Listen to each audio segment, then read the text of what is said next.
Bitcoin soared to an all-time high. So why aren't miners blasting off too? One explanation: investors are pouring money into spot ETFs while avoiding miners due to risks related to the Bitcoin halving. Investors are long Bitcoin and short miners as it's safer to put money into Bitcoin spot ETFs rather than taking on risk that may arise from holding miners ahead of the upcoming Bitcoin halving.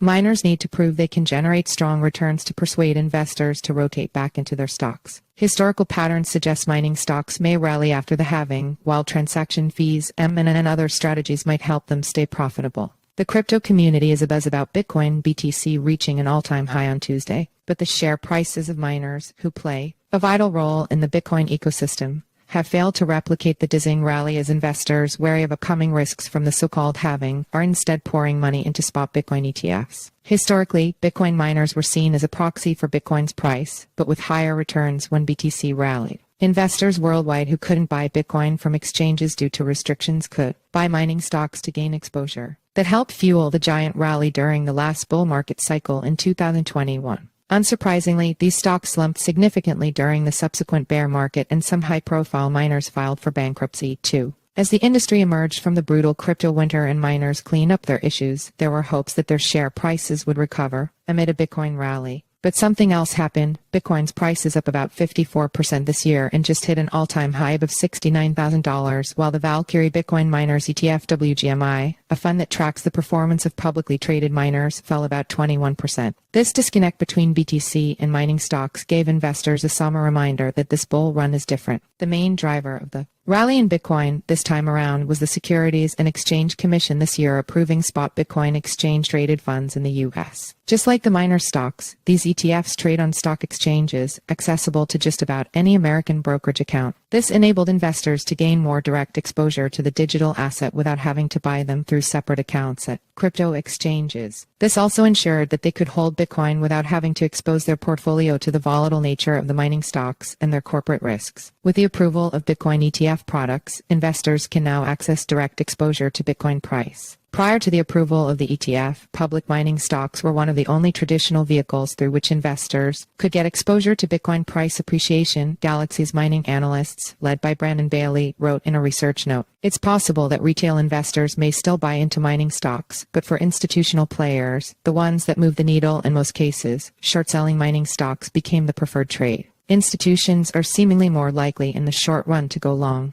the Bitcoin ETFs and short mining stocks, which we've seen start to play out since the beginning of 2024, the report added. Unless the miners can show strong positive cash flow generation, investors will likely shy away from funding some miners, posing challenges in the equity market for lower margin, higher cost operators with weaker track records for return on capital, the analysts said. Bitcoin halving uncertainty. Another roadblock for mining stocks this time around is the upcoming Bitcoin halving event in April, which will ramp up the competition for the miners. The halving is part of the Bitcoin network's code to reduce inflationary pressure on the cryptocurrency. Miners are rewarded Bitcoin for running the network, but every 4 years, a halving cuts that reward in half. Read CoinDesk's halving coverage here. Bitcoin soared after the last halving in May 2020, and miners joined in. At the time, there weren't many large-scale miners. This time around, though, the market is crowded with many large-scale miners who will compete for Bitcoin rewards that will be cut to 3.125 from 6.25 Bitcoin. On top of that, the difficulty of mining a block has also risen to an all-time high, which will make things even tougher post-halving. This poses a significant uncertainty for investors in mining stocks. Uncertainty prevails regarding which miners will weather the storm and survive the impending revenue halving, George Kickbad's executive vice chairman of Bitfury Group, wrote in a blog post. Consequently, investors seek tangible reassurances amidst this uncertainty and are diverting capital to the perceived safety of Bitcoin ETFs, he added.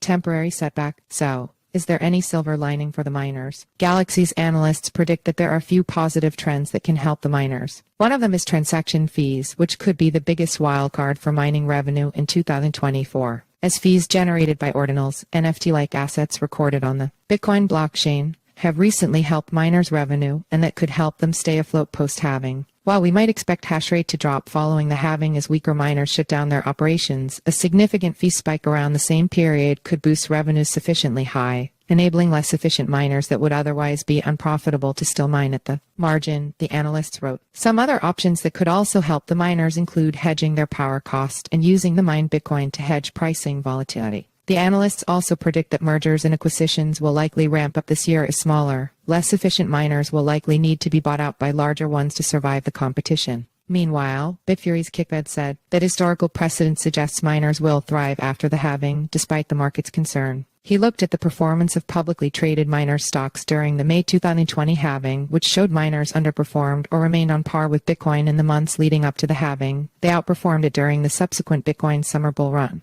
So far, miners have underperformed Bitcoin's price heading into the halving event. If history holds true, there might be a chance that mining stocks could catch a bid after the halving event, while a rally in Bitcoin price past an all-time high might also help. The current lull in publicly traded Bitcoin miners is a temporary setback, anticipated amidst the halving event. As the dust settles, robust miners will shine, and investors will flock to the sector, Kickbeds wrote.